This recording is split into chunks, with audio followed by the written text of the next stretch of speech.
Welcome back to World Crisis Radio, Tarpley in Washington, D.C., and we're going through the clash between Tiny Tim Geithner, TurboTax Tim Geithner, and Wolfgang Schäuble, the much tougher, more experienced, flinty finance minister of Germany, now the dominant force in the Merkel cabinet.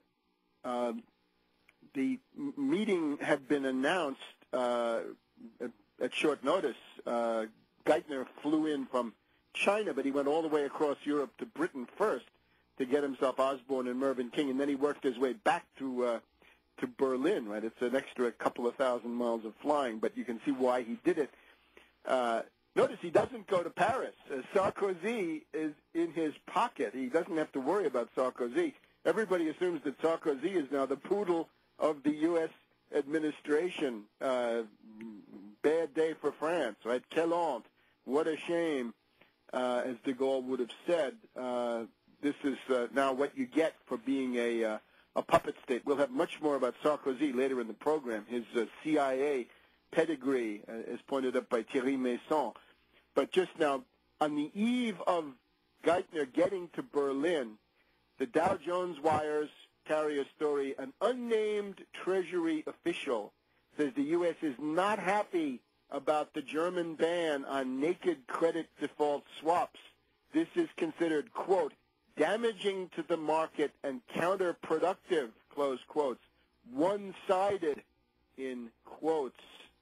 Who said that? Was that Geithner himself?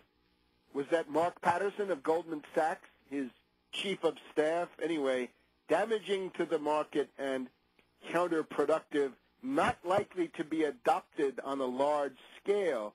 The U.S. is arm-twisting Netherlands, Belgium, Sweden, all kinds of others to make sure that they don't join. They're very much afraid of other countries joining the German ban, and they have been retrograde in doing so, but it's only the beginning.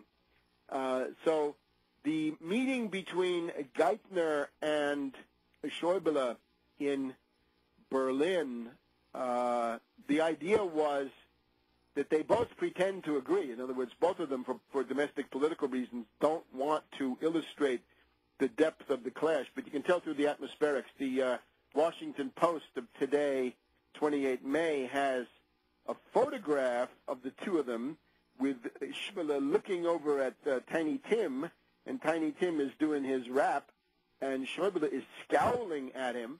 And one of the German accounts in Handelsblatt said that they sat together, but each one looked away from the other, body language signaling a great deal of tension. The Handelsblatt headline, Handelsblatt of Düsseldorf, the largest German newspaper, transatlantic conflict escalates. They say that the conflict is about some details of how do you carry out austerity policy. This is not the main thing. The main thing is precisely the actions against derivatives, because the lifeblood of the U.S. economy, of the U.S. banking system, I mean to say, and the City of London, perhaps even more so, derivatives, derivatives, derivatives. It is a world derivatives panic that we're in. We've got 1.5 quadrillion U.S. dollars of derivatives crushing the world. Geithner's mission again to save that, to prop it up, to prevent the collapse of the world derivatives bubble. It can't be done. It's a black hole. Geithner is a fanatic. He's going to try anyway, and he'll drag you into the black hole if we don't stop him from these lunatic policies. Anyway, from the press conference, Germany remains determined to act unilaterally against speculation. One of the whining, carping criticisms here in the Anglo-American financial press is, oh, Germany, you should have waited.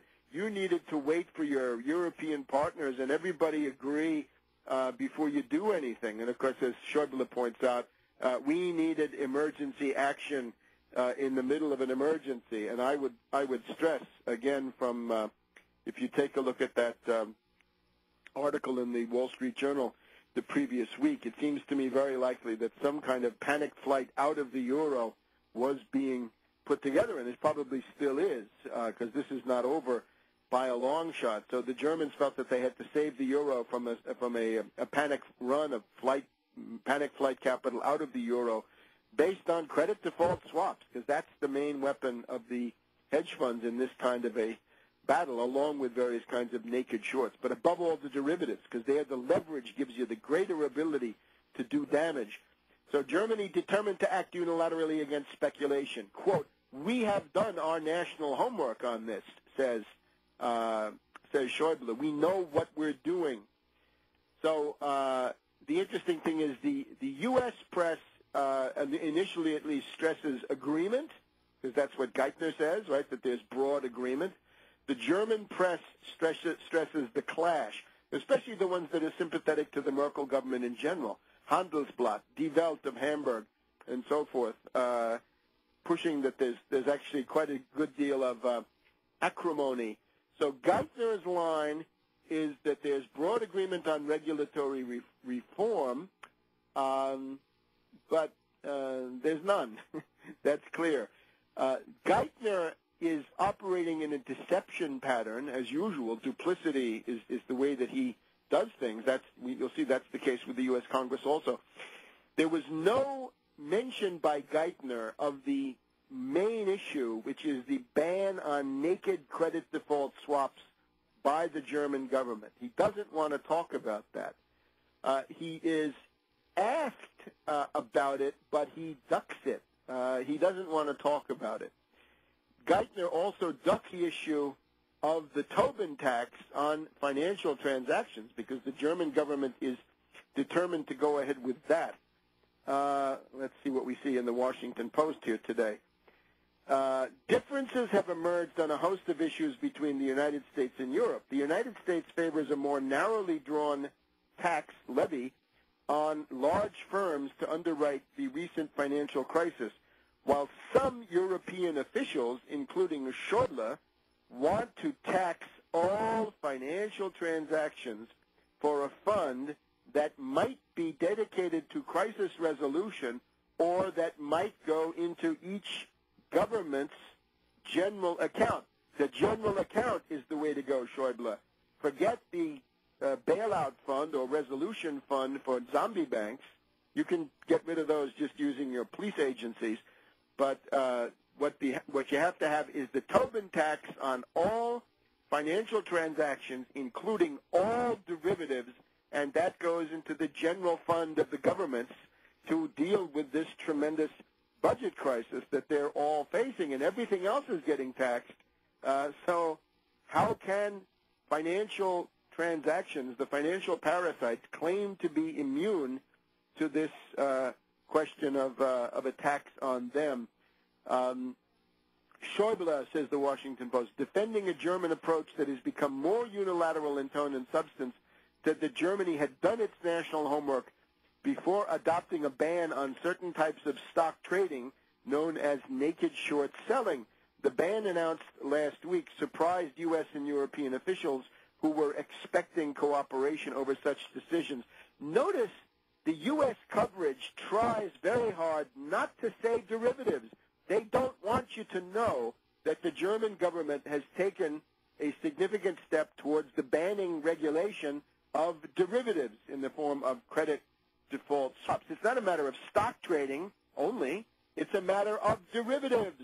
So they're hiding. See what they're concerned about. The hysteria of the Anglo-American press is that once you begin to talk about derivatives, the whole depression begins to become understandable. Because banks issue derivatives, not the average person. Joe Sixpack doesn't sell too many derivatives. So we'll be back in just a minute on World Crisis Radio.